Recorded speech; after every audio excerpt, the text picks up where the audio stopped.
राजकुमार study channel learn mathematics पर आप सभी का स्वागत। मैं हूं आपका दोस्त राजकुमार। आज हम करेंगे प्रश्नावली 10.3 exercise 10.3 question number 6 to 12। Question number 6 है, मेज की ऊपरी पृष्ठ की माप 2 मीटर गुणा 1 मीटर 50 सेंटीमीटर है। मेज का क्षेत्रफल वर्ग मीटर में ज्ञात करो। A tabletop measures 2 meter by 1 meter 50 centimeter. What is its area in square meter? अब हल करते हैं। टेबल के ऊपरी पृष्ठ की लंबाई length of table top is equal to 2 metre. Table के ऊपरी पृष्ठ की लंबाई 2 मीटर है। टेबल के ऊपरी पृष्ठ की चौड़ाई कितनी है? Breadth of a table top 1 metre 50 centimetre. इसको हम लिख सकते हैं 1.50 मीटर। टेबल के ऊपरी पृष्ठ की चौड़ाई 1 metre 50 centimetre. Breadth of table top is 1 metre 50 centimetre, that is equal to 1.50 metre. अब टेबल के ऊपरी पृष्ठ का क्षेत्रफल, एरिया ऑफ टेबल टॉप। तो टेबल जो है वो आयताकार शेप में है, आयताकार है, इसीलिए आयत का क्षेत्रफल आपको पता है लंबाई गुणा चौड़ाई। Area of rectangle is length into breadth, that is equal to 2 metre into 1.50 metre, that is equal to 3 metre square. Table के ऊपरी पृष्ठ का क्षेत्रफल लंबाई गुणा चौड़ाई बराबर है, लंबाई कितनी है 2 मीटर, चौड़ाई कितनी है 1.50 मीटर, और टेबल के ऊपरी पृष्ठ का क्षेत्रफल हमारे पास आया 3 मीटर स्क्वायर, 3 वर्ग मीटर। लंबाई गुणा चौड़ाई बराबर है 2 मीटर गुणा 1.50 मीटर बराबर है 3 वर्ग मीटर। क्वेश्चन नंबर 8 है, एक फर्श की लंबाई 5 मीटर और चौड़ाई 4 मीटर है। 3 मीटर वर्गाकार गलीचे को फर्श पर बिछाया गया है।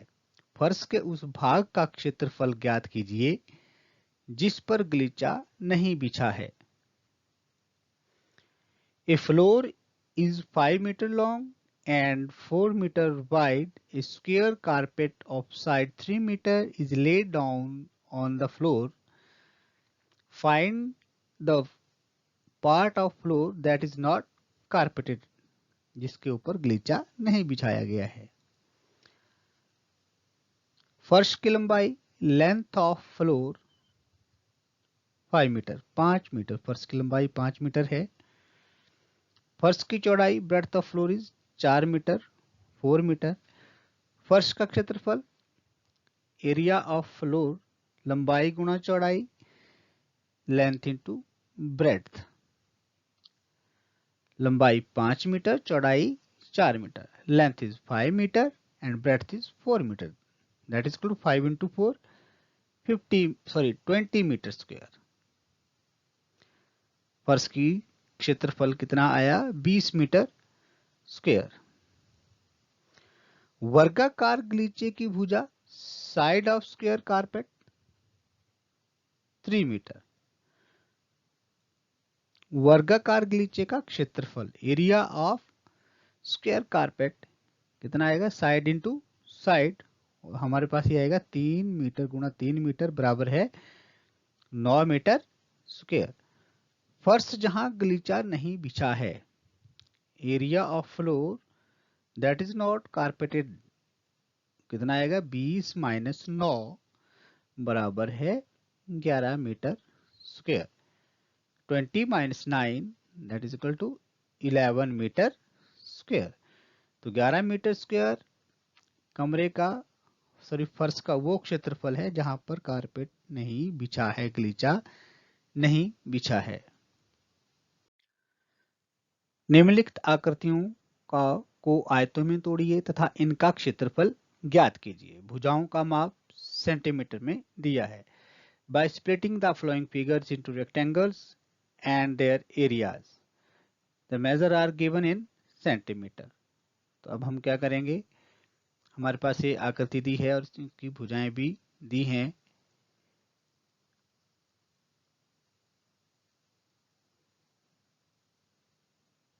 अब हम देखते हैं एच के एल एम का क्षेत्रफल। तो एच ये है, के इधर, एल इधर और एम इधर। तो पहले हमने एच के एल एम, तो इसकी भुजा 3 सेंटीमीटर और 3 सेंटीमीटर ही हैं। तो एच के एल एम, तो एच से ये एम इधर मिला, तो इसकी दोनों सारी भुजाएं क्या हो गई, लंबाई और चौड़ाई 3 गुणा 3। तो ये क्या बन गया, इसका क्षेत्रफल 3 into 3, 3 into 3 that is to 9 centimetre square. तो एच के एल एम का क्षेत्रफल कितना हुआ, 9 सेंटीमीटर स्क्वायर। उसके बाद हम देखते हैं आई जे जी एच का क्षेत्रफल, area of I J ji H. तो ये आई है, ये जे और जी हमारे पास नहीं है, एच है। तो जी कैसे आएगा, जब हम जे से एक परपेंडिकुलर ड्रॉन करेंगे, ये आ गया जे, जहां और ये लाइन कौन सी बनी, ये पॉइंट बना जी।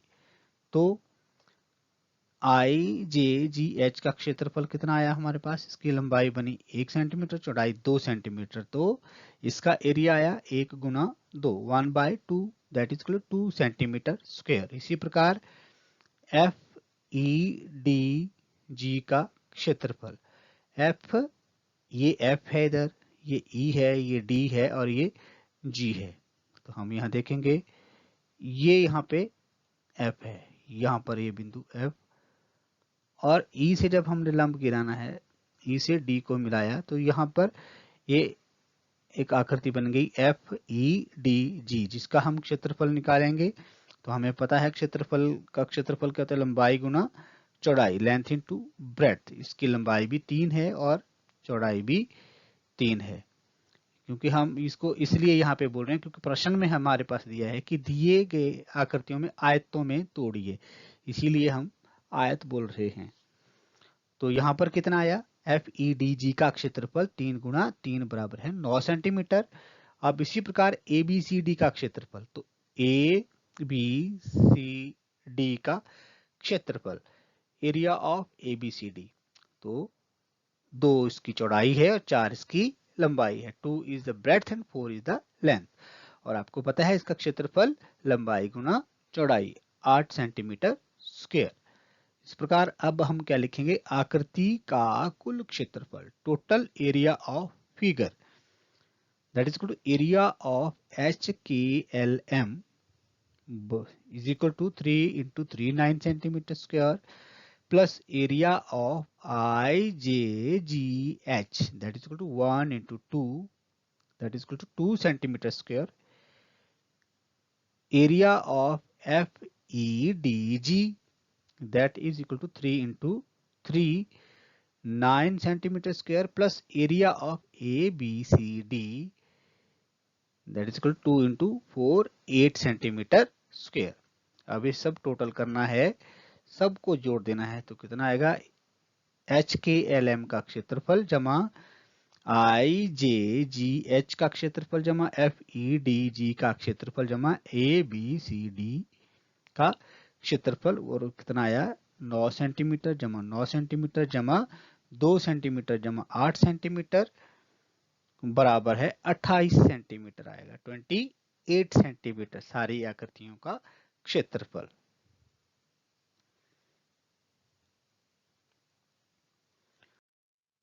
क्वेश्चन नंबर 12 है, एक टाइल की माप क्रमशः 12 सेंटीमीटर और 5 सेंटीमीटर है। एक क्षेत्र को पूर्णतया ढकने के लिए ऐसी कितनी टाइलों की आवश्यकता होगी जिसकी लंबाई और चौड़ाई क्रमशः हमारे पास दी है। पहला है 100 सेंटीमीटर और 144 सेंटीमीटर, और दूसरा है 70 सेंटीमीटर और 36 सेंटीमीटर।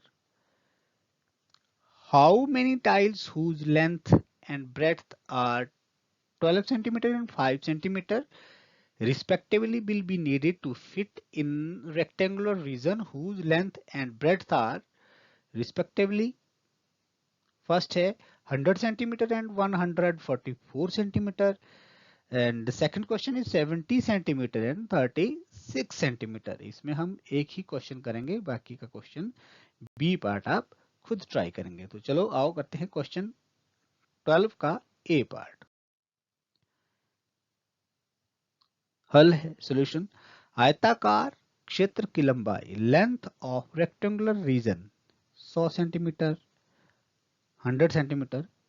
आयताकार क्षेत्र की चौड़ाई breadth of rectangular region 144 centimetre 144 centimetre. आयताकार क्षेत्र का क्षेत्रफल area of rectangular region is equal to 100 centimetre into 144 centimetre और ये हमारे पास कितना आया 14,400 सेंटीमीटर 14,400 सेंटीमीटर। अब टाइल की लंबाई कितनी है? Length of tile is 12 centimetre. Tile की लंबाई 12 सेंटीमीटर है। टाइल की चौड़ाई breadth of tile is equal to 5 centimetre 5 centimetre. Tile का क्षेत्रफल area of tile is equal to 12 गुणा 5 60 सेंटीमीटर। अब number of tiles now we have to find area of rectangular region upon area of one tile. तो आयताकार क्षेत्र का क्षेत्रफल बटा एक टाइल का क्षेत्रफल तो कितना आएगा 14,000 सेंटीमीटर गुणा सेंटीमीटर वर्ग सेंटीमीटर को हमने लिख दिया और नीचे कितना आएगा area of one tile that is 60 centimetre square. अब हम क्या करेंगे आप यहाँ देखिए 1 सेंटीमीटर से 1 सेंटीमीटर कट गया, दूसरे से दूसरा कट गया, यहाँ 0 से 0 कट गई। फिर आप क्या करेंगे 6 से जब आप भाग देंगे तो कितना आया 6 से काट देंगे 6 दूनी 12 6 2 जा 12 बचे यहाँ पे 2 और 4 24 6 4 जा 24 6 चौके 24 और ये 0 की 0 और आपके पास आंसर कितना आया 240। उस आयताकार क्षेत्र में 240 टाइलें लगेंगी। बच्चों आज हमने प्रश्नावली 10.3 के कुछ प्रश्न हल किए और कुछ प्रश्न हमने छोड़ दिए हैं, वो आपके लिए प्रैक्टिस के लिए हैं। उम्मीद है आपको समझ आए होंगे और ज़्यादा समझ आपको तब आएगा जब आप ज़्यादा से ज़्यादा प्रैक्टिस करेंगे। थैंक यू, धन्यवाद।